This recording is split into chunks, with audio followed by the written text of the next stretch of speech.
से सही। नमो अरिहन्ताणं नमो सिद्धाणं नमो आयरीयाणं नमो वज्रायाणं नमो लोये सवसाहुणम्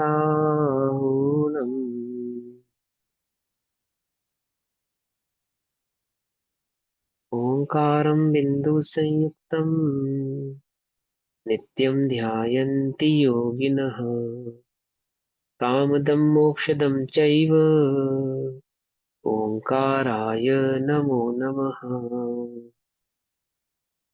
मङ्गलं भगवान् वीरो मङ्गलं गौतमो गणी मङ्गलं कुन्दकुन्दार्त्यो जैनधर्मोऽस्तु मङ्गलम्। सर्वमङ्गलमाङ्गल्यं सर्वकल्याणकारकं प्रधानां सर्वधर्माणां जैनं जयतु शासनम्। नमः समेसाराय सानुभूत्या चिकासते चित्स्वभावाय भावाय सर्वभावान्तरच्छिदे।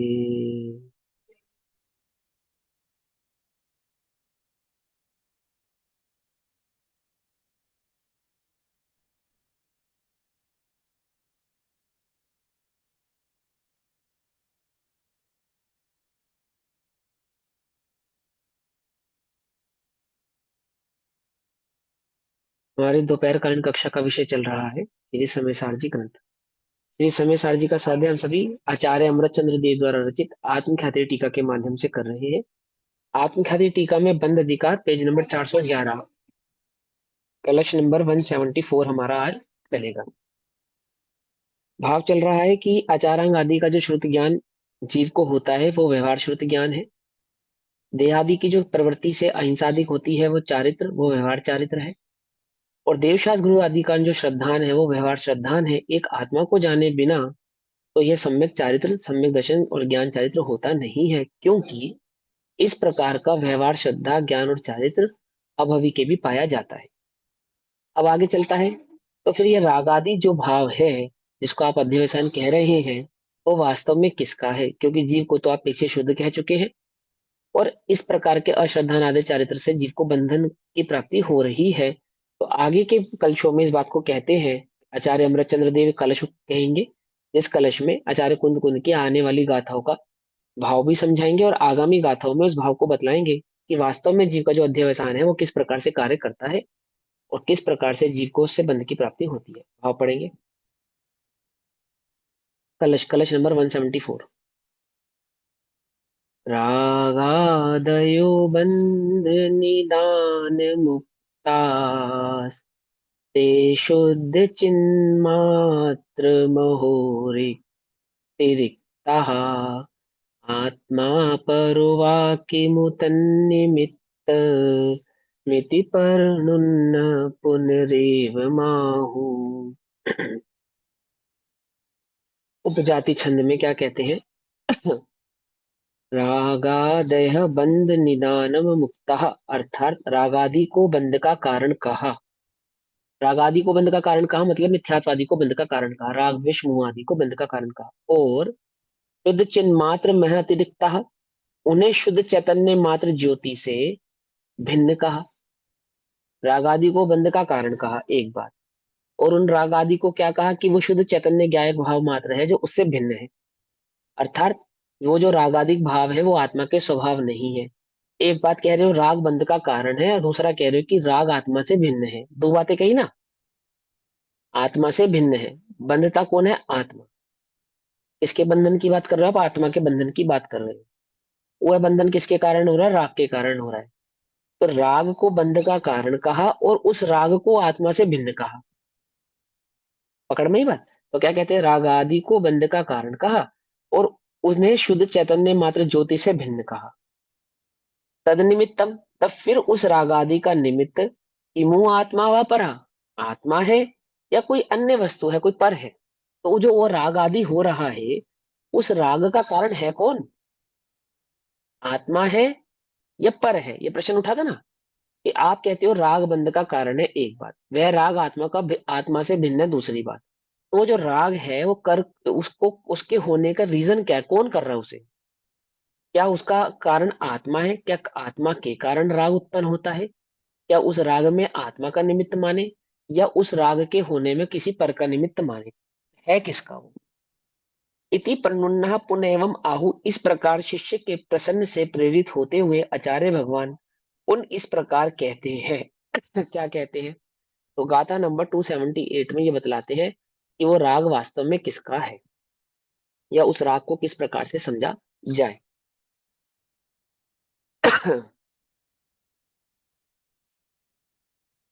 जह फलिमणि शुद्धो न स्वयं पर्णमदिरागा मादीहिम रंगिज्जदि अणेहिम दुसो रक्तादिहिम दव्वेहिम।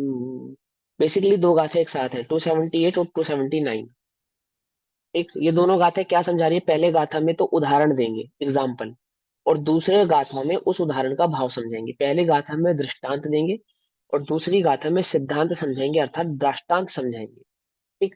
तो पहली गाथा में कहते हैं, जह फली महणि, जह फली मणि शुद्धो न स्वयं परिणमदिरागामादिहिम रंगिज्जदियणनेहिम दूसो रक्तादिहिम दव्वेहिम एवं नाणि शुद्धो न स्वयं पर्णमदिरागमादिहिं राइज्जदियणनेहिं दोषो रागदिहिं दोषोहिं दोषेहिं। क्या कहते हैं? जह माने जैसे, फलिह मणि स्फटिक मणि, जैसे जिस प्रकार स्फटिक मणि एक क्रिस्टल होता है, क्रिस्टल है ना। क्रिस्टल जो होता है, जिस प्रकार कोई क्रिस्टल वास्तव में तो क्रिस्टल क्लियर है यानी कि शुद्ध है, कैसा है वो? पारदर्शी है। कोई जो स्फटिक मणि है वो कैसी है? कि वो शुद्ध स्फटिक मणि तो पारदर्शी है, उसका अपना निजी कोई रंग नहीं है। स्फटिक का रंग कौन सा होता है? किस रंग के होते हैं स्फटिक? ये किसी रंग की नहीं होती। आपने वो कहानी सुनी है ना, कि वो जो राजा होता है वो अपने सिंहासन के नीचे क्या करता है, पाए स्फटिक के बना लेता है, और लोगों को ऐसा लगता है कि वो राजा का जो सिंहासन है वो आकाश में विद्यमान है। जो शुद्ध स्फटिक मणि होती है वो कैसी होती है? बिल्कुल पारदर्शी होती है। और उसकी कहानी भी कैसी है? वो स्फटिक उसको कैसे मिलता है वो भी पता है आपको? कि वो जंगल से जा पता है। रहा होता है और जाते, हाँ, जाते हुए एक पर्वत से टकरा जाता है। तो जिससे वो टकराता है वो उसको नजर नहीं आ रहा होता है, जिससे वो टकराता है। उसको ये आश्चर्य होता है कि मैं टकरा किससे गया। तब थोड़ी जांच पड़ताल करने पर उसे समझ में आता है कि ये स्फटिक मणि का पहाड़ है, ये जो शिला है स्फटिक की शिला है यहाँ पे, जिस शिला से मैं टकरा गया। इतनी क्रिस्टल क्लियर होती है वो कि वो नहीं तो नजर नहीं क्या आती। असली में शिला होती है क्या स्फटिक मणि की? हाँ, या शिलाएं होती है स्फटिक मणि की, एक्चुअल में होती है, उसमें क्या बात है? मणियों की शिलाएं होती हैं। अब कुछ शिलाएं कालक्रम से, कुछ कुछ का तो खनन हो चुका है, और कुछ प्राप्त होती है, कुछ प्राप्त नहीं होती है। ठीक है ना। जो बर्फ के पहाड़ होते हैं वहां स्फटिक की मणियां, स्फटिक की मणियों की प्राप्ति होती है काफी। बर्फ के पहाड़ों में बहुत होती है स्फटिक मणि की प्राप्ति। हाँ, तो क्या कहते हैं, पृथ्वी काय के सारा ये जैसे मूंगा आदि होते हैं, ये समुद्र में उगते हैं। इसकी चट्टानें समुद्र में होती हैं, माणिक मूंगा आदि की। और कुछ कुछ ऐसे स्टोन होते हैं जिनकी चट्टानें पर्वत में ही उगती है, पर्वत क्षेत्रों में ही होती है। तो यहाँ क्या समझाना चाहते हैं कि वो स्फटिक जो होता है वो स्वभाव से कैसा होता है? क्रिस्टल क्लियर होता है। तो जह फल ही मणि शुद्धो, जिस प्रकार स्फटिक मणि शुद्ध होते से, शुद्ध होने से मतलब पारदर्शी होने से न स्वयं परिणमति राग मादि, न माने नहीं, स्वयं अर्थात तो स्वयं परिणमित होता रक्त आदि में, अर्थात रंग में, राग आदि में, अर्थात किसी प्रकार के कलर में वो स्वयं तो परिणमित होता नहीं। क्यों? क्योंकि उसका स्वभाव तो क्रिस्टल क्लियर है। आप उसको किसी रंग वाला नहीं कह सकते कि किस रंग का है वो, कि किसी भी रंग का नहीं है। और अपने आप ही वो किसी रंग को पैदा कर लेवे। देखो, स्फटिक मणि जो होती है ना, सभी प्रकार की मणियां स्फटिक ही होती है। जैसे जैसे उनमें रंग आरोहण होता जाता है वैसे उसे उनका भाव बदलता चला जाता है। जैसे पीले रंग का, अगर किसी मणि में पीला रंग आ जाए तो वो पुखराज बन जाती है। हरा रंग आ जावे तो पन्ना हो जाती है। लाल रंग आ जावे तो माणिक हो जाती है। पकड़ में ही बात नहीं, समझ में आई? तो क्या है, वास्तविक उसका स्वभाव तो क्रिस्टल क्लियर है, और किसी दोष से जब उसमें रंग आता है तो फिर वो स्फटिक नहीं रहती, वो बदल जाती है। जैसे जैसे एग्जाम्पल के तौर पे, धातु, एक स्वर्ण धातु है, एक चांदी धातु है, एक लोहा धातु है, कॉपर धातु है, सिल्वर धातु, सब धातु ही तो है। ऐसे ही ये पन्ना, हीरा, मोती सब मणियां ही है। की बात, जैसे वो सब धातु है ऐसे ये सब मणि है। जैसे वो पृथ्वी का एक भेद है ऐसे ये पृथ्वी का एक भेद है। ठीक है ना? अब उसमें जो स्वस्थ धातु होती है, सबसे उत्तम धातु होती है, उसको स्वर्ण माना जाता है। जो सबसे निम्न कोटि की धातु होती है उसको लंगड़ी धातु कहते हैं, उसको लोहा, लोहा माना जाता है। ठीक है ना? तो धातुओं की पहचान की जाती है उनके रंगों से, और रंग के हिसाब से उनकी क्वालिटीज से। ठीक, इसी प्रकार से यहाँ आ जाओ। जैसे शुद्ध क्या करते हैं कि जो पारस मणि होती है, पारस पत्थर होता है, वो क्या करता है कि शुद्ध तो लोहे को, जो शुद्ध लोहा हो, शुद्ध लोहा मतलब जिस लोहे में जंग नहीं लगे, ऐसा उसको शुद्ध लोहा का, शुद्ध लोहे को गोल्ड में कन्वर्ट कर देता है। तो गोल्ड में कैसे कन्वर्ट कर दिया उसने, कैसे कन्वर्ट कर दिया? वो उसी जाति का है, वास्तव में वो उसी जाति का है। पृथ्वी का एक है ना दोनों, धातु है ना दोनों। धातु से धातु का क्या करा उसने, रिएक्शन करके धातु से धातु को बदल दिया। पृथ्वी के अंदर भी यही होता है, पत्थर ही लोहा बनता है, लोहा ही अन्य अन्य धातुओं में कन्वर्ट होता है, और वही वही मिट्टी पत्थर जो बनी थी वही मिट्टी स्वर्ण सोने की बन जाती है। वही कन्वर्जन होता है और कुछ नहीं होता है। पकड़ में बात? इसी प्रकार मणियों में भी इसी प्रकार का कन्वर्जन होता है।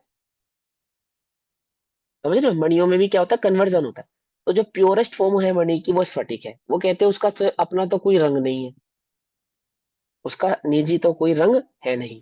तो जैसे फल मणि शुद्धो न स्वयं परिणमति रागामादि ही, अर्थात राग रूप परिणमित या किसी कलर में वो कन्वर्ट हो जाए, ऐसा तो उसका स्वयं से कोई स्वभाव है नहीं। अपने आप ही तो वो रंग बदलने लग जाए, ऐसा तो है नहीं।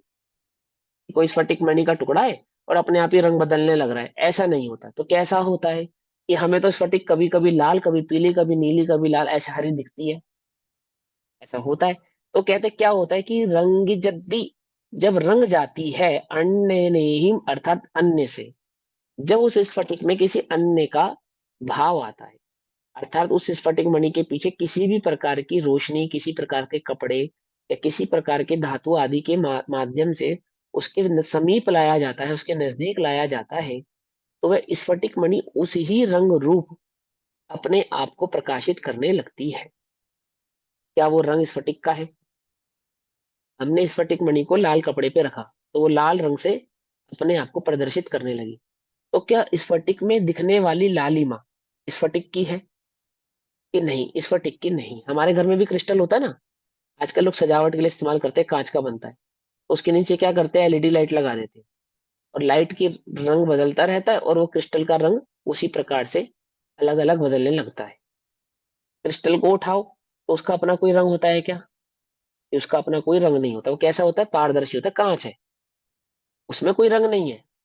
लेकिन जिस चीज के ऊपर उसको रखा गया है, जिस एलईडी लाइट्स के ऊपर उसको रखा गया है, उन लाइट्स के रंग बदलने पर वो क्रिस्टल भी रंग बदलता है। कितना आसान है ये उदाहरण, कितना सटीक उदाहरण है, हम अपने घर में प्रैक्टिकल देख सकते हैं, है ना?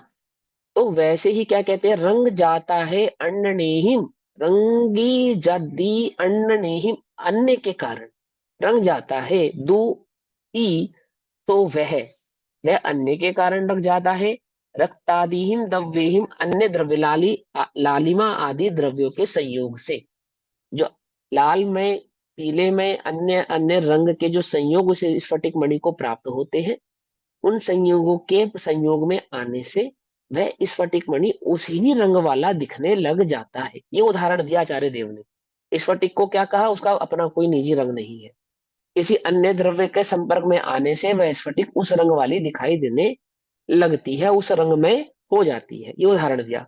जह फलिह मणि शुद्धो न स्वयं पर्णमदिरागमादिहिं रंगिजद्धि अननेहिं दूसो रक्तादिहिं दव्येहिं। ये उदाहरण दिया। अब 279 नंबर की गाथा में क्या कहते हैं? दृष्टांत का दृष्टांत समझाते हैं, सिद्धांत एक मिनट, समझाते हैं, मेरा उसी। एक क्वेश्चन था। जैसे हाँ सप्टिक बोलो। सप्टिक मनी आपने बोला है कि वो तो जिसके ऊपर रखी जावे वो कलर दिखाती है, और हम्म। दिखाना और उस रूप हो जाना दोनों में तो अंतर है ना फिर। जैसे आपने अंतर है बोला ना, कि वही तो हरे कह रहे। रंग में होता है तो हाँ। वो पन्ना बन जाता है, तो फिर एक द्रव्य जब दूसरे द्रव्य का कुछ करता नहीं तो फिर ये कैसे? मुझे ये क्या क्लियर नहीं होगा। उदाहरण तो एक देश होता है, उदाहरण में पन्ने का तो अपना स्वभाव है, हरे रंग का होता है। मैं तो एक बात समझा रहा था कि मणियां तो सब स्फटिक ही होती हैं, लेकिन उन स्फटिकों के रंग बदल जाने पर उनके नाम बदल जाते हैं। जो क्रिस्टल क्लियर होता है उसको स्फटिक कहते हैं, जो हरे रंग का होता है उसको पन्ना कहते हैं, जो लाल रंग का होता है उसको माणिक कहते हैं। ऐसे उसके नाम बदल जाते हैं। मैं तो ये समझा रहा था आपको उदाहरण के लिए। ठीक। अब यहाँ वो उदाहरण दिया उन्होंने स्फटिक का। अब आगे क्या कहते हैं 279 नंबर की गाथा में? एवं मृणानि शुद्धो न स्वयं पर्णमदिरागमादिहिं राई अननेहिं दुसोरागादिहिं दोषेहिं।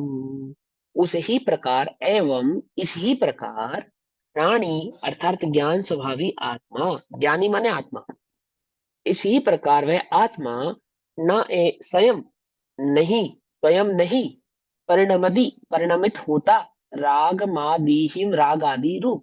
वह आत्मा जैसे वह स्फटिक स्वयं राग आदि रूप परिणमित नहीं, रक्त आदि में परिणमित नहीं होता है, उसी प्रकार यह आत्मा भी अपने आप ही किसी राग आदि रूप परिणमित हो जाता हो, ऐसा नहीं है।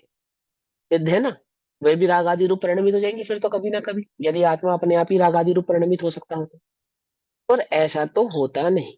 तो क्या उनके होता है? उसके सम्मुख आते हैं, जब वो उसके सम्मुख आते हैं तब वो परिणमित होता है उसका कलर। हाँ, जब वो उपयोग बाहर में जाता है ना, पर द्रव्य के हाँ। संयोग में जाता था। तो राई जद्दी रागादि रूप अन्नेहिम अन्य दू ही सो वह रागदीहिम दो से हिम राग आदि दोष रूप होता है। जब वह अन्य के में जाता है, अन्य के संपर्क में जाता है, मतलब जब वह उपयोग बाहर में होता है, बाहर जाता है, तब वह राग आदि रूप परिणमित होता ही अच्छा है, यह हृदय में कहा। अब इसको हिंदी पाठ पढ़ेंगे। जो फटीक मणि शुद्ध आप डिस्टर्बेंस है, ये वॉइस में आपकी पर। यार।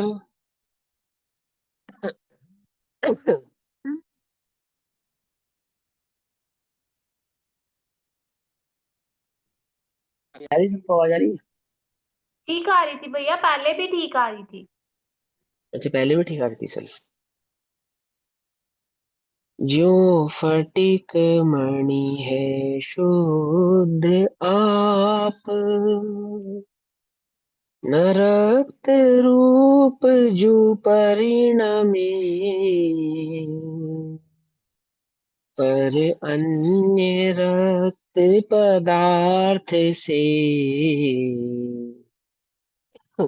रक्तादि रूप जो परिणमे। है? जो फटिक मणि शुद्ध है, आप तो रक्त रूप परिणमित नहीं होता, पर अन्य जो रंजित पदार्थ है उनसे रक्तादि रूप परिणमित होता है। उसे ही त्यो ज्ञानी भी है शुद्ध आप, न राग रूप जो परिणमे,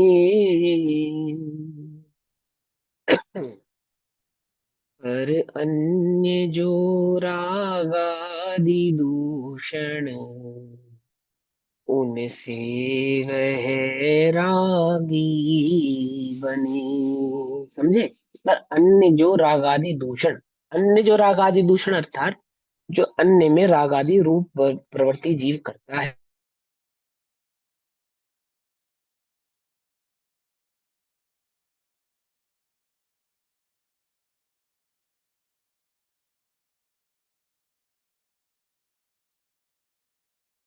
जैसे आप अन्य पदार्थों से राग करते हो, क्या उसी प्रकार अन्य पदार्थ आपसे राग करते हैं? कहो। जैसा राग आपको अपने पर पदार्थों से है, अपने संबंधी, अपने नजदीकी संयोगी, क्या ऐसे अन्य संयोगी पदार्थों को आपसे राग है? नहीं है ना। और क्या वो आपसे ये कहते हैं कि आप वो हमसे राग करो, हम तो आपसे राग वॉइस नहीं आ रही आपकी अच्छे से। आवाज बहुत कट रही है आपकी। अब कट रही है भैया। तो जीव राग करता है अन्य पदार्थ में। एक मिनट को।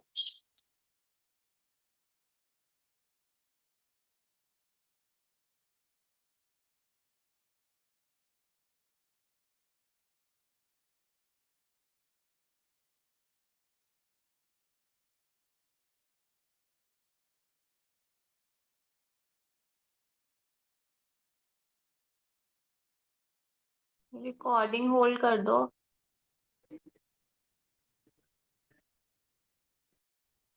तो क्या करते हैं, गाथा गाथा पढ़ते हैं। जैसे स्फटिक मणि शुद्ध होने से रागादि रूप अर्थात लालिमाय रूप अपने आप परिणमता नहीं है। स्फटिक मणि का स्वभाव तो शुद्ध क्रिस्टल है, वो कोई अन्य कलर में परिणमित हो जाए, कन्वर्ट हो जाए, ऐसा तो उसमें होता नहीं है। परंतु अन्य रक्तादि द्रव्यों से, अन्य रक्तादि द्रव्यों से मतलब रंगे हुए द्रव्यों के संयोग से रक्त अर्थात लाल आदि किया जाता है। जब उसको कलरफुल बनाना होता है ना, स्फटिक मणि को कलरफुल दिखाना होता है, तो क्या करते हैं, उसी कलर के संयोग में उसको स्थापित कर देते हैं, यानी उसके साथ उसको रख देते हैं और उसी रंग का वह चमकने लगता है।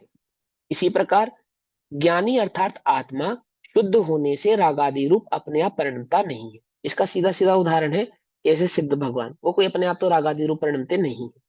जैसे सीधा अपने आप रागादि रूप परिणमते नहीं है, ऐसे आत्मा भी अपने आप रागादि रूप परिणमता नहीं है। अपने आप मतलब ऐसे ही इन जनरली उसका मन करा और वो रागादि रूप परिणमित हो गया, ऐसा नहीं होता है। तो क्या होता है, परंतु अन्य रागादि दोषों से, अन्य रागादि दोषों से अर्थात वह जो पर में अहम बुद्धि आदि धारण करता है। अन्य रागादि दोष का मतलब यह है कि यह आत्मा जो अन्य में पर पदार्थ में अहम बुद्धि धारण करता है, वह राग आदि किया जाता है, अर्थात वह राग आदि रूप परिणमित होने लगता है। अब टीका पढ़ेंगे आचार्य अमृतचंद्र क्या समझाते हैं। जैसे वास्तव में केवल अकेला स्फटिक मणि, अकेला माने एकत्व को धारण करने वाला वो जो स्फटिक मणि है, जिसमें जिसने पर का कोई संयोग अभी लिया नहीं है, जो पर के संयोग से बिल्कुल अति दूर है, ऐसा वह स्फटिक मणि स्वयं परिणमन स्वभाव वाला होने पर भी, स्वभाव कैसा है उसका, परिणमित होने वाला, परिणमन उसका स्वभाव है कि जिस भी रंग के संयोग में जाएगा उस रूप परिणमित होने का स्वभाव है ना, उसके पास क्वालिटी तो है ना।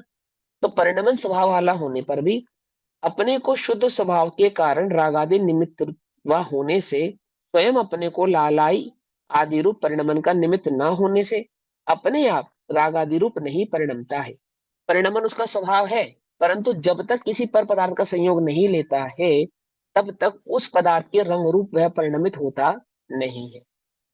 राग कोई अन्य पदार्थ उसको परिणमित कराता है ऐसा भी नहीं है। परिणमना तो उसका स्वभाव है। स्फटिक के पास क्वालिटी है कि वो उस रंग को अपने भीतर झलका सके, ये स्फटिक की अपनी क्वालिटी है, ठीक है ना। और पर पदार्थ का संयोग होता है, तो जो परिणमन स्वभाव वाला स्फटिक मणि है, उस पदार्थ के संयोग होने पर उस रंग रूप परिणमित होने लगता है। परिणमन जो स्वभाव है वो उस स्फटिक का अपना निजी है। कई अन्य पदार्थ ने उसको परिणमित कराया है ऐसा भी नहीं है, और अपने आप परिणमित हो जाए ऐसा भी नहीं है।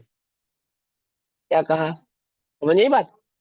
अपने आप से परिणमित हो गया ऐसा भी नहीं है, लेकिन अन्य ने परिणमित करा दिया ऐसा भी नहीं है, ऐसा भी नहीं है, दोनों ही बातें नहीं है। अपने आप परिणमित हो जाता तो बिना किसी संयोग के परिणमित हो जाता है ना। और अगर अन्य परिणमित करा सकता है तो अन्य मणियों को भी परिणमित कराए,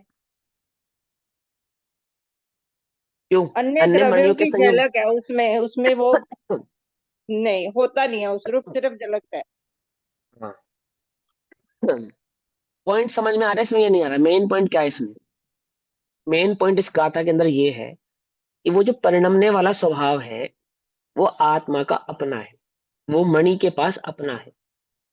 एक बात, दूसरी बात, ऐसा होने पर भी, परिणमन स्वभाव वाला होने पर भी बिना किसी संयोग के वो रक्तादि में परिणमित हो जाए ऐसा होता नहीं है। पहली बात तो ये। दूसरी बात, कि कोई अन्य द्रव्य का संयोग होने पर अन्य द्रव्य उसको परिणमित करा देता है, ऐसा भी नहीं है, क्योंकि परिणमन स्वभाव उसका अपना है। ठीक, यदि वह अपने आप ही परिणमित हो जाता तो जब अन्य पदार्थों का संयोग नहीं था तब परिणमित क्यों नहीं हुआ?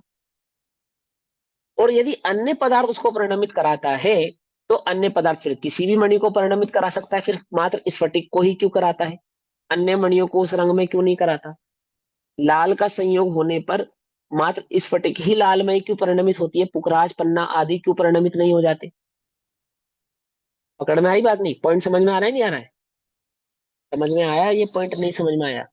नहीं समझ में आया? ऐसे ऐसे कहेंगे भैया कि उसके अंदर शक्ति है, ये शक्ति है कि जो भी उसके संपर्क में आता है वो उस रूप परिणमित हो जाता है। हाँ, उसके परिणमन की शक्ति है, अपनी निजी शक्ति। देखो सुनो, फिर उदाहरण समझाते हैं ध्यान से, फिर से समझेंगे, फिर रिपीट करके समझेंगे, क्योंकि इसके अंदर मेन पॉइंट ये परिणमन स्वभाव वाली बात ही है। अगर ये बात समझ में नहीं आएगी तो गाथा ही समझ में नहीं आएगी।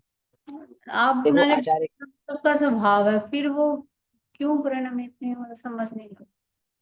हाँ, समझाएंगे, कोई बात नहीं, उसमें क्या बात हो गई। देखो ये स्फटिक है नहीं? मान के चलो ये स्फटिक है, ठीक है, ये स्फटिक है। ये स्फटिक अभी किसी के संयोग में नहीं है, किसी भी चीज के संयोग में नहीं है, तो कैसा है? क्रिस्टल क्लियर है, क्रिस्टल क्लियर। अब ये किसी पदार्थ के संयोग में आए, किसी लाल पदार्थ के संयोग में आए, ये लाल पदार्थ के संयोग में आए, तो ये कैसा परिणमित होने लगा? लाल परिणमित होने लगा। तो ये कहते हैं कि जो परिणमने की शक्ति है वो इस स्फटिक की अपनी है। पहली बात तो आप ये समझो। क्यों समझो? बोले वो इसलिए समझनी पड़ेगी क्योंकि जब तक इस स्फटिक के साथ किसी भी चीज का संयोग नहीं था,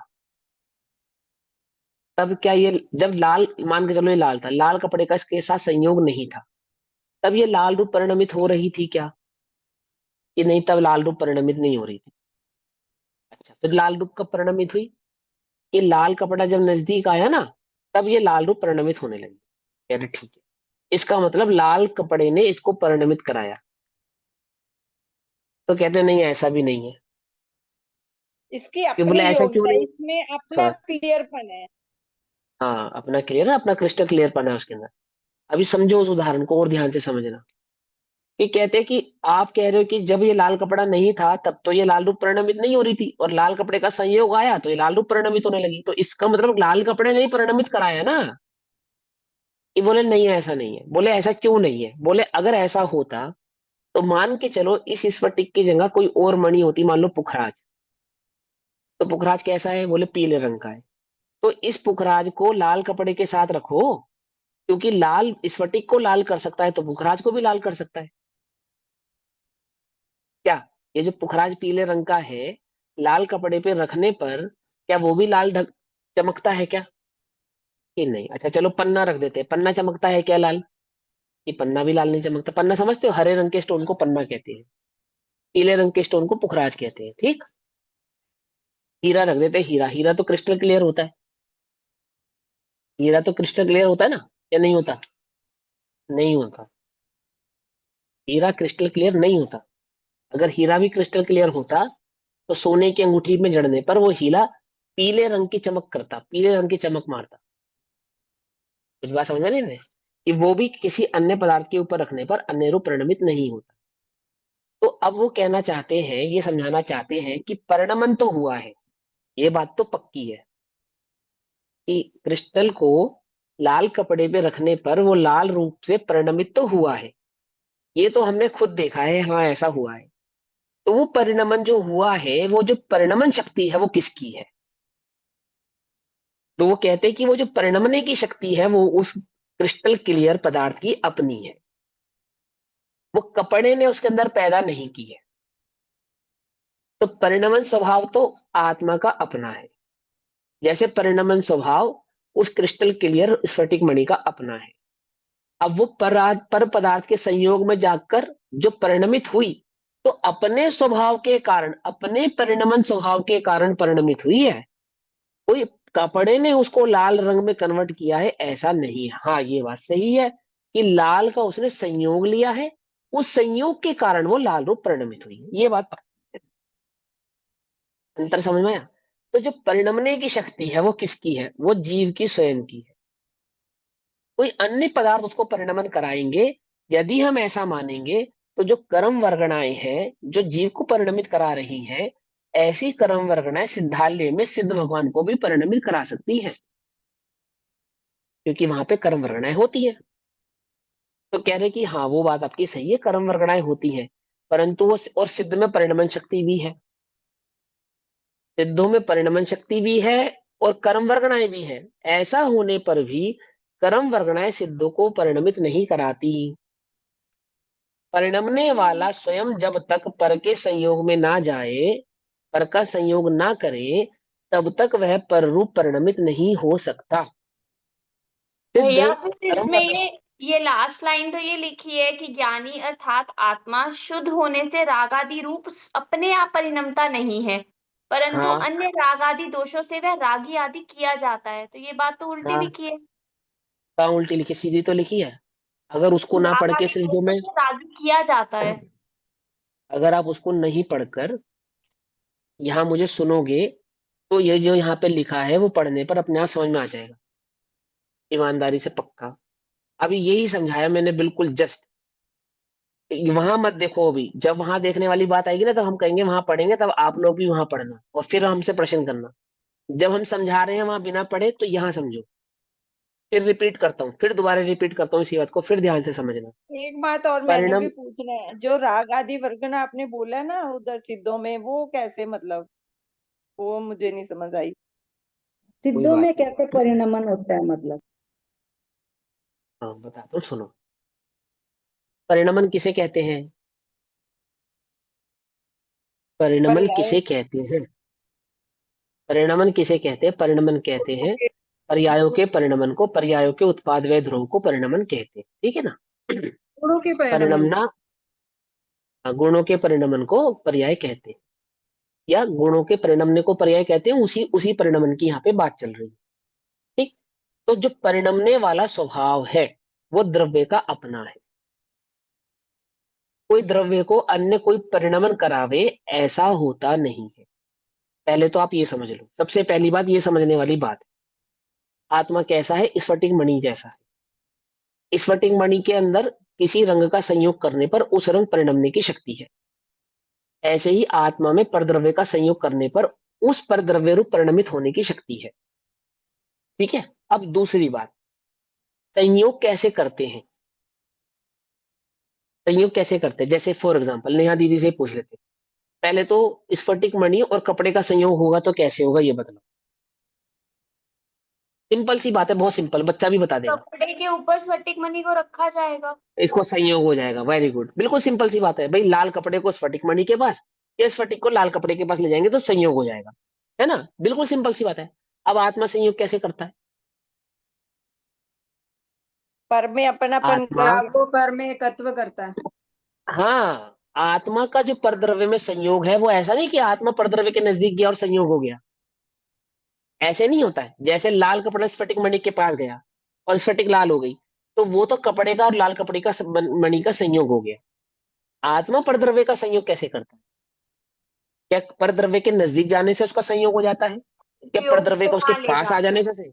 हाँ। एकत्व। आत्मा संयोग कैसे करता है? जब अपने उपयोग को उस परद्रव्य की ओर उन्मुख करता है, उसको आत्मा और परद्रव्य का संयोग कहते हैं। आ गई बात समझ में? ये दो बातें क्लियर हो गई, अपने माइंड में एकदम सेट हो गई। अब समझो गाथा। अब गाथा क्या कहती है कि जैसे स्फटिक मणि पर पदार्थ का संयोग करने पर लाल आदि में रूप परिणमित हो जाती है, परंतु वो जो परिणमने का स्वभाव है वो स्फटिक मणि का अपना निजी है। कोई परद्रव्य ने जाकर उसको परिणमित कराया नहीं है। उसमें परिणमन की शक्ति थी और परिणमन की शक्ति के कारण वो लाल द्रव्य कपड़े के संयोग में गई और लाल रूप परिणमित हो गई। ऐसे ही कोई आत्मा को परद्रव्य रागादि कराते हैं, ऐसा नहीं है, परंतु रागादि रूप परिणमित होने की जो शक्ति है वो आत्मा की अपनी है। जैसे सिद्ध भगवान, सिद्ध भगवान में परिणमने की शक्ति है एक बात, और वहां पे परद्रव्य आदि के रूप में 8 कर्मों की वर्गणाएं भी विद्यमान है। जैसे यहाँ 8 कर्मों की वर्गणाएं है ना, ऐसे ही वे 8 कर्मों की वर्गणाएं सिद्धालय में भी विद्यमान है। परंतु वे 8 कर्मों की वर्गणाएं अज्ञानी को तो बांधती हैं, परंतु ज्ञानी को नहीं बांधती। बोले क्यों नहीं बांधती? संयोग तो दोनों को हो रहा है। बोले इसको संयोग नहीं कहते, पास होने का नाम संयोग नहीं है। सिद्धों का उपयोग पर में नहीं है, इसलिए रागादि रूप परिणमित नहीं होते। परिणमन वाली शक्ति होने पर भी और पर द्रव्य का संयोग होने पर भी वे पर द्रव्य रूप परिणमित नहीं होते। परंतु अज्ञानी परिणमित होता है। किसने कराया? कर्मों ने कराया। बोले कर्मों ने नहीं कराया, परिणमन शक्ति इसकी अपनी है, अपनी निजी शक्ति से पर द्रव्य का संयोग करता है, तो पर द्रव्य रूप परिणमित होता है, उसको राग कहते हैं। अंतर समझ में आया? नहीं समझ में आया? कि परिणमित होने के लिए पर का निमित्त भी चाहिए, परंतु पर का निमित्त होने पर भी पर तो इसको परिणमित नहीं कराता, परिणमन शक्ति इसकी अपनी स्वयं की। अंतर समझ में आया? दोनों बात समझ में आई? अब यहाँ क्या कहते हैं, तो ज्ञानी भी है शुद्ध, आपना राग रूप जो परिणमे। अपने आप अगर रागादि रूप परिणमित होता है ऐसा नहीं है, बैठा बैठा अपने आप रागादि रूप। अपने आप राग रूप परिणमित होना किसको कहेंगे? जैसे लाल मणि कपड़े के नजदीक आने पर अपने आप लाल रूप परिणमित हो गई, ऐसे ही रागादि पर द्रव्य के संयोग के निकट आने पर आत्मा भी राग रूप परिणमित हो जाती। समझे ये बात? तो ये बात लागू होती कि पर द्रव्य से वह अपने आप राग रूप परिणमित होता है। समझ में ही ना? समझ में? तो क्या कहते हैं, तो ज्ञानी भी है शुद्ध आप, न राग रूप जो परिणमे, पर अन्य जो रागादि दूषण, उनसे वह रागी बने। आई बात समझ में? अब क्या कहते हैं देखो, अब टीका ध्यान से समझना। जैसे वास्तव में केवल, वास्तव में मतलब स्वभाव से केवल अकेला स्फटिक मणि, माने ऐसा स्फटिक मणि जिसके साथ किसी का भी कोई संयोग अभी हुआ नहीं है, अधर में है, मान के चलो हवा में है, किसी के संयोग में वो अभी तक नहीं आया है, ठीक है ना, वह स्फटिक मणि स्वयं अपने आप परिणमन स्वभाव वाला होने पर भी, परिणमन करने की शक्ति किसकी है? उस स्फटिक मणि की अपनी है। स्वभाव है स्फटिक के पास अपना परिणमन करने वाला, तो भी ऐसा होने पर भी वास्तव में जब वह अकेला होता है, अर्थात जब वह किसी का संयोग नहीं करता, तब अपने को शुद्ध स्वभाव के कारण रागादि का निमित्त ना होने से, अर्थात किसी अन्य पदार्थ का निमित्त नहीं होने से, स्वयं अपने को लालाई आदि रूप परिणमन का निमित्त ना होने से अपने आप रागादि रूप नहीं परिणमता। कोई बिना किसी पदार्थ का संयोग होने पर, परिणमन स्वभाव वाला होने पर भी वह स्फटिक मणि आपो आप ही लाल रंग का हो जाता है, ऐसा तो होता नहीं। समझ में आई बात? सभी को समझ में आ गई ना? अपने आप तो नहीं हो जाता ना, लेकिन परिणमन स्वभाव तो उसका अपना है, ये बात तो आपको माननी पड़ेगी। ठीक, अब आगे चलते। किंतु, परंतु, लेकिन, बट क्या होता है, जो अपने आप रागादि भाव को प्राप्त होने से, अर्थात अपने आप अपने में लाल रंग रूप परिणमित होने की शक्ति होने के कारण, है ना, उसकी उसकी क्रिस्टल क्लियर शक्ति है ना ऐसी कि वो जिस भी रंग के संयोग में जाएगा उसी ही रंग वाला परिणमित अपने आप को करने लगेगा। ये शक्ति तो उसकी अपनी है ना, तो उस शक्ति के बारे में कह रहे। किंतु जो अपने आप लालादि रागादि भाव मतलब लालमय रंगादि भावों को प्राप्त होने से स्फटिक मणि को रागादि का निमित्त होता है, ऐसे पर द्रव्य के द्वारा ही शुद्ध स्वभाव से च्युत होता हुआ ही रागादि रूप परिणमित किया जाता है। एक सिंपल सी बात है, अपने स्वभाव को छोड़कर अन्य पदार्थ रूप परिणमित होने लगता है। अन्य पदार्थ रूप परिणमित होने की शक्ति वाला होने के कारण, समझे, अन्य पदार्थ के रंग में शक्ति वाला होने के कारण वह स्फटिक मणि पर पदार्थ का संयोग होने पर उस लाल रूप परिणमित होने लगता है और अपने क्रिस्टल क्लियर पने को क्या कर देता है, उसको गौण कर देता है। स्वभाव तो कैसा था, आर पार पारदर्शी, बिना रंग वाला, ऐसे बिना रंग वाले स्वभाव को तो छोड़ देता है, छोड़ देता मतलब उसको तो गौण कर देता है, ठीक है ना। और कैसा हो जाता है कि जिसके संपर्क में आया था उस रंग वाला अपने आप को प्रकाशित करने। ये तो स्फटिक मणि का उदाहरण है, उदाहरण। ठीक है, अब उदाहरण समझ में आ गया कि स्फटिक मणि के साथ क्या क्या होता है। अब दृष्टांत समझो, ये उदाहरण से थोड़ा अपर लेवल पे होता है। उदाहरण के अंदर तो एक ही भाव होता है, परंतु वस्तु स्वभाव में एक भाव नहीं कई भाव होते हैं। तो उसको कई भावों से समझेंगे, क्या कहते हैं समझो।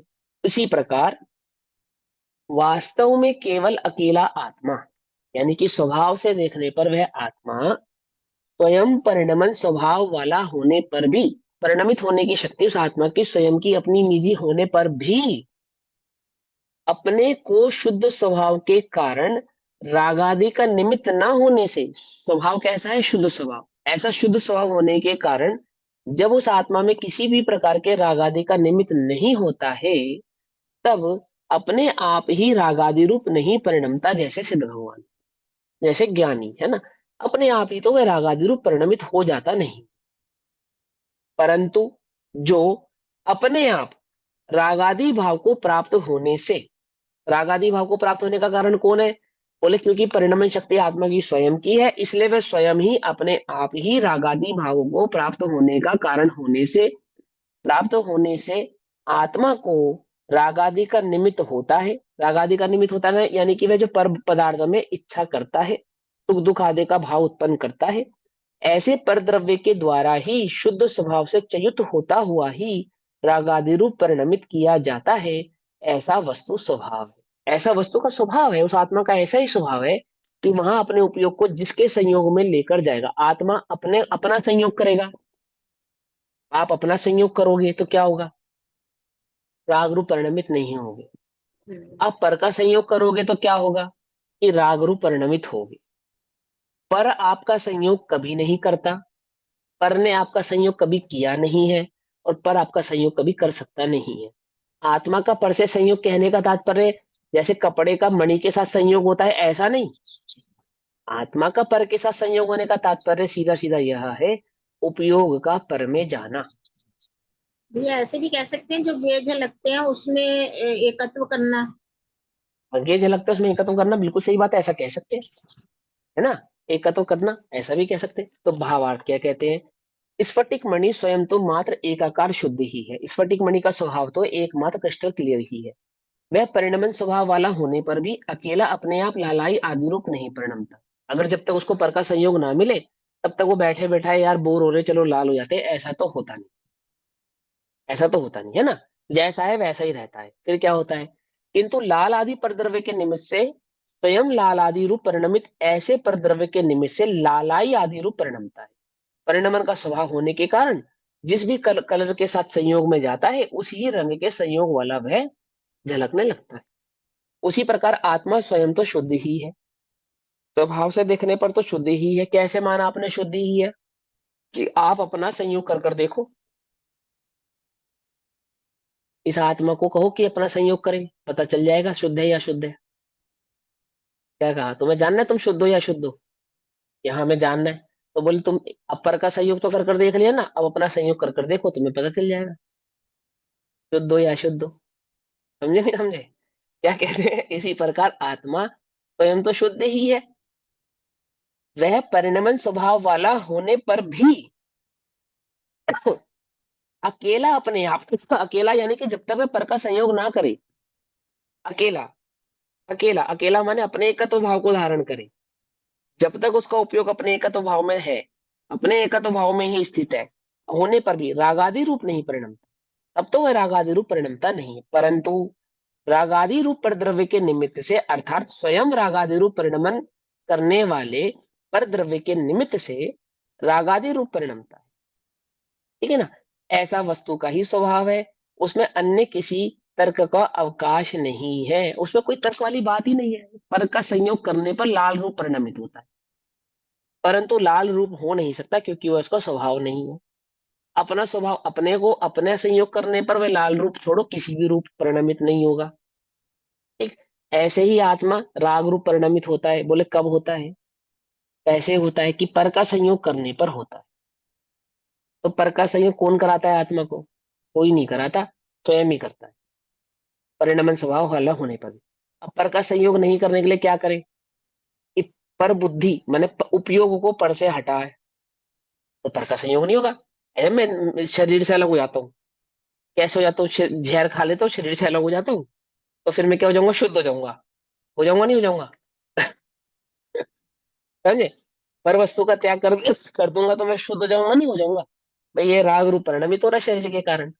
शरीर अलग हो गया तो आत्मा शुद्ध हो जाएगा। तो शरीर से अलग होने पर आत्मा शुद्ध होगा या नहीं होगा? क्योंकि इसको संयोग नहीं कहते। संयोग तो पर में अहम एकत्व कर्तृत्व जो बुद्धि धारण की है उसको कहते हैं। उस संयोग को तोड़ने पर वह आत्मा कैसा होता है? उस रूप परिणमित नहीं होता, स्वयं अपने आप वीतराग भाव रूप परिणमित होने लगता है। श्लोकार्थ। अब एक श्लोक कहते हैं, अब इसी अर्थ का कलश रूप काव्य कहते हैं। इसी भाव को समझाने के लिए आचार्य देव कलश कहते हैं। आचार्य अमृतचंद्र। या न जा। जो पीछे बोलिए। अभी हमने वो वाली गाथा नहीं पढ़ी थी, शंख वाली। हाँ जी, शंख वाली। वो भी, उसमें भी इस टाइप का ही भाव स्पष्ट किया हाँ था। यही उदाहरण है। हाँ यही उदाहरण है कि वो काला नहीं होता, उसका स्वभाव है आदि आदि। उदाहरण देखो, आत्मा को एक शुद्ध सिद्ध करना है सातों तत्वों में, नौ पदार्थों में, और स्वभाव तो वही रहने वाला है। पदार्थ के बदल जाने से स्वभाव बदल जाने वाला नहीं है कि आश्रम में भिन्न हो जाएगा स्वभाव और बंध में स्वभाव भिन्न हो जाएगा। आश्रम में भी स्वभाव आत्मा का वही रहने वाला है और बंध में भी आत्मा का स्वभाव तो वही रहने वाला है। तो उदाहरण तो बस नाम बदल सकते हैं, स्वभाव नहीं बदलने के कारण उदाहरण का भाव भी बदलने वाला नहीं। जो बंध का कारण है वही आश्रम का कारण है। क्या कहा? और जो तो संवर का बंध का कारण है कारण वही वही निर्जरा का निर्जरा। कारण है। कुछ बात समझ में आई या नहीं? उनके कारणों में भेद नहीं है, कारण तो वही है। आश्रम का भी कारण वही है जो बंध का कारण है, बंध का कारण वही है जो आश्रम का कारण है। क्या कारण है आश्रम बंध का? एक ही कारण है, पर में अध्यवसान, उपयोग, अज्ञान। अज्ञान, है ना? और निर्जरा और संवर का भी एक ही कारण है, क्या? कि स्वभाव में स्थित। बस। तो मुझे चार तत्व है, तो चार अलग अलग कारणों से है, ऐसा नहीं। ऐसा नहीं संसार का। तो हमने वो आश्रव अधिकार में पढ़ा था हाँ वो एग्जाम्पल। आश्रम अधिकार में, हाँ आश्रम अधिकार। ठीक है। एक ही कारण है, अन्य कोई कारण नहीं है। तो क्या कहते हैं? न जातु रागादि निमित्त भावाम मात्मात्मनो याति यथार्थ कांतः तस्मिन् निमित्तं परसंग एव वस्तु स्वभावो यमुदेति तावत्। वो सुंदर उदाहरण दिया हमने सूर्यकांत मणि का। क्या कहते हैं? न जातु रागादि निमित्त भावाम मात्मात्मनो याति यथार्थ कांतः तस्मिन् निमित्तं परसंग एव वस्तु स्वभावो यमुदेति तावत्। हम्म? यथा अर्क कांतः, अर्थात जैसे सूर्यकांत मणि की भांति। सूर्यकांत मणि, आजकल ये मणियां देखो, जैसे जैसे पुण्यहीन होता है ना, तो पुण्यहीन होने से जो प्राकृतिक वस्तु होती है, प्राकृतिक वस्तु, वो भी हीन होने लगती है। पहले मिट्टी में इतनी शक्ति थी कि मिट्टी से जो अनाज उगता था वो भी ताकतवर था। मिट्टी की शक्ति घट गई है तो मिट्टी से उगने वाले अनाज की शक्ति भी घट गई है। आदि आदि सभी प्रकारों में ऐसा ही है। जो कांति पहले थी वो कांति अब नहीं है, जो वस्तु पहले प्राप्त होती थी वो प्राप्त नहीं होती समय के प्रभाव से। तो पहले दो प्रकार की मणियां होती, सूर्यकांत मणि और चंद्रकांत मणि। जो सूर्य का निमित्त पाकर कांतिमय हो जाए उसे कहते हैं सूर्यकांत। कांतिमय माने कि चमकने लगे, कांति देने लगे, नहीं चमकने लगे। सूर्य का निमित्त पाते ही चमकने लगे। जैसे जैसे बल्ब है, बिजली का निमित्त पाते ही क्या होता है? चमकने लगता है। ऐसे ही ये होता है ना? सूर्यकांत मणि क्या काम आती है? क्या काम आती है? मणियां बहुत काम आती थी। अब आजकल मणि नहीं है इसलिए उसका काम नहीं मालूम। यही थे ऑर्डनरी ना। होती है, ऑर्डनरी चीज होती है और बस। ऑर्डिनरी चीज नहीं होती है, मतलब वो प्रकाश आदि के हेतु से काम आती है, और जल आदि का उनमें संचार भी होता है, बहुत सारी चीजें होती हैं। अब ये मुझे जो मेन बात बतानी है वो समझो। जैसे सूर्यकांत मणि, सूर्यकांत मणि का मतलब होता है जो सूर्य के संपर्क में आके कांतिमय हो जाए, चालू हो जाए। जैसे बल्ब है, वो बिजली के संपर्क में आके कांतिमय हो जाता है, शुरू हो जाता है, अपना काम करना शुरू कर देता है बिजली के संपर्क में आते ही साथ। ऐसे ही करता है ना। ऐसी एक चंद्रकांत मणि होती है, वो चंद्रमा के संपर्क में आते ही चालू हो जाती है, यानी अपना काम करने लगती है। ठीक है, तो मैंने धातु होती है, धातु क्या करती है कि किसके संपर्क में जाकर रिएक्ट करेगी, ऐसा होता है ना। जैसे सल्फर होता है, सल्फर, सोडियम, सोडियम होता है, सोडियम कहाँ रिएक्ट करेगा, ऑक्सीजन में जाते ही, हवा में जाते ही जहां ऑक्सीजन होगी वहां रिएक्ट करेगा। क्या रिएक्ट करेगा, क्या रिएक्ट करता है मालूम है, जलने ब्लास्ट लगता है। करता है, ब्लास्ट ब्लास्ट नहीं करता है। करता है, जलने लगता है, जलने लगता पानी के है, संपर्क जलने में लगता है। आते ही जलने लगता है। पानी के संपर्क में नहीं, हवा के संपर्क में। पानी के संपर्क में भी इसलिए जलता है क्योंकि उसमें ऑक्सीजन होता है। ऑक्सीजन ये होता है। ऑक्सीजन के, हाँ, ऑक्सीजन के संपर्क में जाएगा तो जलने लगेगा। तो उसको, वो ना जले उसके लिए क्या करते हैं, उसको उसको केरोसिन में डुबो के रखते हैं। केरोसिन ऑयल होता है ना, उसके अंदर डुबो के रखते हैं उसको। केरोसिन में क्यों डुबो के रखते हैं कि केरोसिन उसकी प्रॉपर्टी को खराब भी नहीं करता और ऑक्सीजन भी वहां तक पहुंचने नहीं देता। तो आजकल भी मौजूद है ना ऐसी चीजें कि किसी चीज के संपर्क में जाने पर वो रिएक्ट करती हैं। ऐसे ही सूर्यकांत मणि और चंद्रकांत मणि सूर्य के निकट होने पर रिएक्ट करती हैं। कुछ फूल होते हैं जो दिन में ही खिलते हैं, कुछ फूल होते हैं जो रात में ही खिलते हैं, है ना, ऐसे ही ना। उसको कहते हैं रिएक्ट करना, कि चंद्रमा का संपर्क में आते ही वो खिल जाते हैं और सूर्य के संपर्क में आते ही बंद हो जाते हैं। ऐसे ही सूर्य के संपर्क में आके खिल जाते हैं और चंद्रमा के संपर्क में आके बंद जाते हैं। रात की रानी होती है, रात को ही खुशबू देती है, दिन में नहीं देती, कितना ही सूंघ लेना आप। और रात में बिना सूंघे ही दूर से ही उसकी महक आने लगती है ना, रिएक्ट। ऐसे सूर्यकांत मणि होती है, क्या करती है वो, सूर्य के संपर्क में आकर कांतिमय हो जाती है, रिएक्ट करती है। तो क्या करती है, यथा अर्क कांता सूर्यकांत मणि की भांति, जैसे सूर्यकांत मणि स्वतः ही अग्नि रूप परिणमित नहीं होती, उसके अग्नि रूप परिणमने में सूर्य बिंब निमित्त है, उसी ही प्रकार क्या करती है सूर्यकांत मणि, हीट हो जाती है, गर्म हो जाती है। कितनी गर्म हो जाती है कि अग्निमय हो जाती है, अग्निमय हो जाती है। कुछ बात समझ में नहीं आई, सूर्यकांत मणि का क्या काम करती है, यानी कि पुराने जमाने का ऑटोमेटिक स्टोव है वो, जिसके पास सूर्यकांत मणि है उसको ईंधन की जरूरत नहीं है। सूर्यकांत मणि सूर्य के नजदीक जैसे आएगी तो अपने आप प्रज्वलित हो जाएगी, आग लग जाएगी उसके अंदर, आग की तरह प्रज्वलमान हो जाएगी, अग्निमय हो जाएगी। हो सकती है ना, हो सकती है ना। इंडक्शन है ना अपने पास आज के डेट में, बिजली के संपर्क में जाते ही, ठीक है ना, आप उसको कंट्रोल कर सकते हैं। ऐसे सूर्यकांत मणि है, वो कोई ईंधन विर्धन की जरूरत नहीं है बस।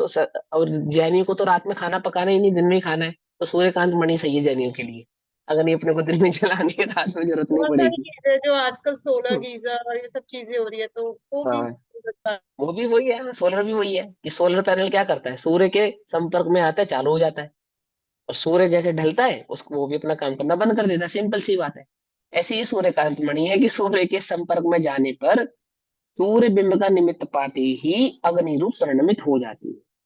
अब उसमें निमित्त नैमित्तिक संबंध बता रहे कि जैसे सूर्यकांत मणि स्वतः ही अग्नि रूप परिणमित नहीं होती, अपने आप ही रात में भी वो अग्नि रूप परिणमित हो जाए ऐसा नहीं होता। अग्नि रूप परिणमित तो सूर्यकांत मणि ही होगी, ये बात तो पक्की है। पर अपने आप हो जाएगी क्या, कि नहीं, अपने आप नहीं होगी। सूर्य बिंब का निमित्त लगेगा उसमें, सूर्य का निमित्त पड़ेगा और उसमें अग्नि रूप परिणमित होने की शक्ति है, और वह सूर्य का निमित्त पाकर अग्नि रूप परिणमित हो जाती है। ठीक उसी प्रकार आत्मात्मनः रागादि निमित्त भावम जातु न याति, अर्थात आत्मा अपने को रागादि का निमित्त कभी भी नहीं होता। क्या कहते हैं, जैसे वह जो मणि है बिना सूर्य के निमित्त के अपने आप ही अग्नि में नहीं होती, ऐसे आत्मा आत्मा के निमित्त में राग रूप परिणमित नहीं हो सकता। यानी आत्मा जब अपने में स्थित हो, अपने भाव में स्थित हो, अपने आत्म स्वभाव में ही स्थित हो, तब तो वह राग रूप परिणमित नहीं हो सकता। जब तक अगर सूर्यकांत मणि आग सूर्य के संपर्क में नहीं है तो ठंडी ही है।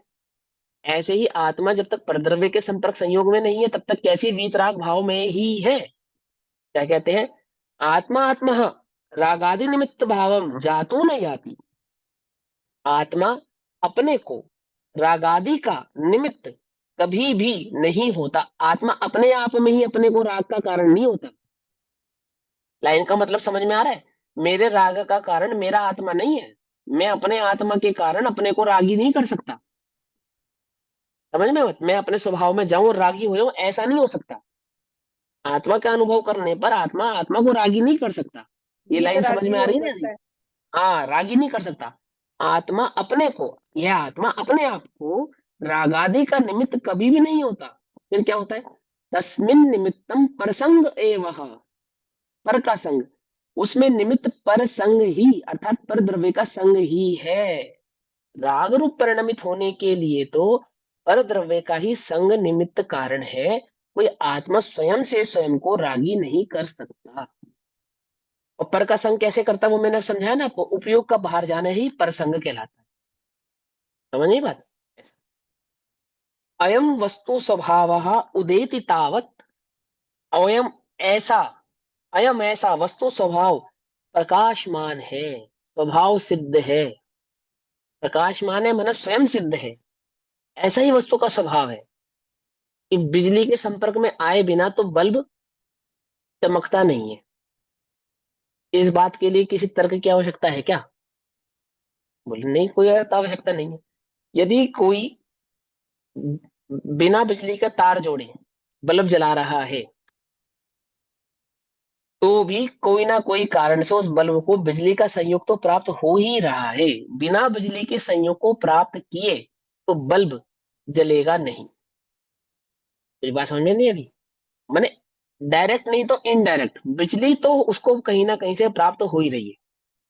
आप कह रहे हैं कि बिजली भी नहीं मिल रही और बल्ब भी जल रहा है, ऐसा नहीं होता है।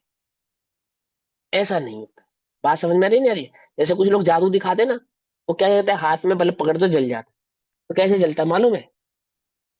मालूम है कैसे जलाते हैं वो? है कि उनको वो इस प्रकार का ट्रांसफॉर्मर बनाते हैं जो पानी शरीर से करंट को पास करता है, बॉडी से करंट को पास करता है। समझे? बिजली का तार इस हाथ में पकड़ते हैं और बल्ब इस हाथ में पकड़ते हैं और बल्ब जल जाता है। ऐसा हो सकता है? विज्ञान कहता है ट्रांसफॉर्म, बिजली ट्रांसफर होती है ना, शरीर से बिजली को ट्रांसफर कर लेते हैं, कोई दिक्कत नहीं है। ट्रिक है, बस ट्रिक आनी चाहिए आपको। चालू बिजली के तार को बिजली वाला पकड़े तो करंट नहीं लगता। योग्य वैध जहर को क्या करता है, दवाई बना देता है। और अनाड़ी पकड़े तो, तो फिर अनाड़ी बंद तार को भी पकड़े तो करंट लग जाएगा। स्विच बंद को भी पकड़ेगा ना तो करंट आ जाएगा उसके अंदर, तो फेस ऑन होगा ना तो आ जाएगा। तो क्या कहते हैं, उसमें निमित्त प्रसंग ही है। अयम वस्तु स्वभाव उदेति तावत, ऐसा वस्तु स्वभाव प्रकाशमान है। सदैव वस्तु का ऐसा ही स्वभाव है, इसे किसी ने बनाया नहीं है। स्वयं सिद्ध वस्तु ऐसी ही है कि अपने में रहे तो राग आदि रूप परिणमित नहीं होगी, पर में जाएगी तो पर रूप परिणमित होती हुई दिखाई देती है। ये तो प्रकाशमान बात है, स्वयं सिद्ध बात है, इसको सिद्ध करने की, प्रूफ करने की आवश्यकता नहीं है। ऐसे वस्तु स्वभाव को जानता हुआ ज्ञानी रागादि को निज रूप नहीं करता, इस अर्थ का तथा आगामी गाथा का सूचक श्लोक कहते हैं। तो अभी समय हुआ, आगे का स्वाध्याय हम कल करेंगे। तब तक के लिए सभी को जय जिनेन्द्र। ओम नमः सिद्धेभ्यः। निज निधि निज में बताई यह अनंत उपकार है, उसके लिए जिनवाणी माँ को वंदना शत। नमो हरियंता।